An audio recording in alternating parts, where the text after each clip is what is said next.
থানায় ঘুমন্ত পুলিশের সঙ্গে গ্রেপ্তার নিষিদ্ধ ঘোষিত ছাত্রলীগ নেতা সেলফি তুলেছেন। শুধু সেলফি তুলেই তিনি ক্ষান্ত হননি। ঘুম ভালোবাসি রে, জীবন যেমনই হোক বিনোদন মিস করা যাবে না, ক্যাপশন জুড়ে দিয়ে তা আবার ফেসবুকে পোস্ট করেছেন তিনি।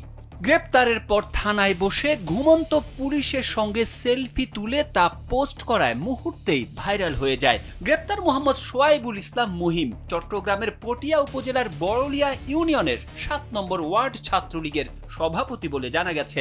বুধবার দিবাগত রাত ১টার দিকে পটিয়া পৌর সদরের কাগজিপাড়া এলাকা থেকে তাকে গ্রেপ্তার করা হয়। বিজয় দিবস উপলক্ষে যুবলীগের একটি কর্মসূচিতে অংশগ্রহণ করায় তাকে গ্রেপ্তার করা হয়েছে। তার বিরুদ্ধে সন্ত্রাস বিরোধী আইনে মামলা করা হয়েছে। তবে গ্রেপ্তারের পরও মহিমকে সামাজিক যোগাযোগ মাধ্যমে সক্রিয় থাকতে দেখা গেছে।